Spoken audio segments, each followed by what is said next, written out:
Bharatiya Janata party के राष्ट्रीय अध्यक्ष जेपी नड्डा कोरोना पॉजिटिव पाए गए हैं। उन्होंने ये जानकारी ट्विटर पर शेयर की है। उन्होंने कहा है कि उनके संपर्क में आए लोग अपनी कोरोना जांच कराएं। फिलहाल जेपी नड्डा घर पर ही आइसोलेट किए गए हैं। बीजेपी अध्यक्ष ने ट्वीट करके कहा कि कोरोना के शुरुआती लक्षण दिखने पर मैंने टेस्ट कराया, जिसकी रिपोर्ट पॉजिटिव आई है। मेरी तबीयत ठीक है। डॉक्टर्स की सलाह पर होम आइसोलेशन में सभी दिशा निर्देशों का पालन कर रहा हूँ।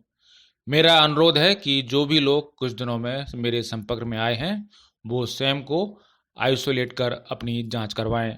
आपको बता दें कि भारत समेत दुनिया भर के 180 से ज़्यादा देशों में कोरोना वायरस का खौफ देखने को मिल रहा है। अभी तक पूरी दुनिया में लगभग 7.25 करोड़ से ज़्यादा लोग इस संक्रमण की चपेट में आ चुके हैं। यह वायरस अभी तक 16 लाख से ज़्यादा संक्रमितों की जिंदगी छीन चुका है। भारत में भी हर रोज कोविड-19 के मामले बढ़ते ही जा रहे हैं।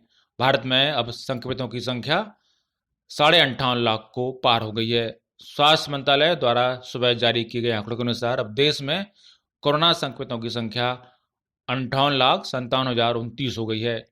पिछले 24 घंटों में यानी शनिवार सुबह 8 बजे से लेकर रविवार सुबह 8 बजे तक भारत में कोरोना के 30,254 नए मामले सामने आए हैं। वहीं राहत की बात यह है कि पिछले 24 घंटों में भारत में 33,136 मरीज ठीक भी हुए हैं।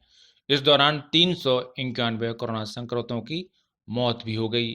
अब तक कुल भारत में 93,97,446 कोरोना मरीज ठीक हो चुके हैं।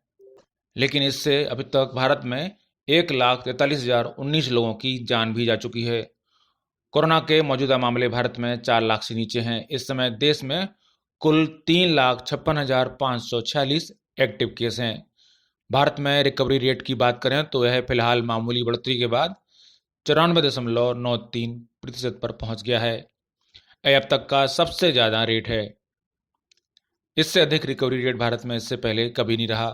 फिलहाल भारत में पॉजिटिविटी रेट 2.98% है और डेथ रेट 1.45% है। आपको बता दें कि 12 दिसंबर को भारत में कुल 10,14,434 कोरोना सैंपल टेस्ट किए गए। अभी तक भारत में कुल 15,37,11,833 कोरोना सैंपल टेस्ट किए जा चुके हैं।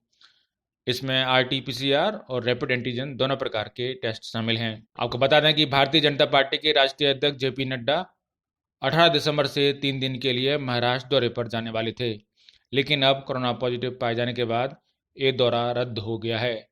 बीजेपी के अध्यक्ष का ये दौरा कई मायनों में खास था, क्योंकि उनके दौरे से पहले ही हाल में केंद्रीय मंत्री राव साहब दानवे पाटिल ने दावा किया था कि राज्य में आने वाले 2-3 महीनों में ही भाजपा की सरकार बन सकती है।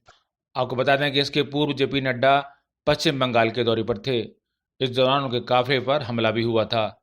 जिस वक्त बीजेपी अध्यक्ष डायमंड हार्बर की ओर जा रहे थे, तब रास्ते में उनके काफिले पर पत्थर फेंके गए और हमला किया गया था। इस हमले में जेपी नड्डा तो सुरक्षित रहे, लेकिन कैलाश विजयवर्गीय को चोट आई थी, जिस पर काफी विवाद भी हुआ था। ब्यूरो रिपोर्ट, पत्रिका टीवी।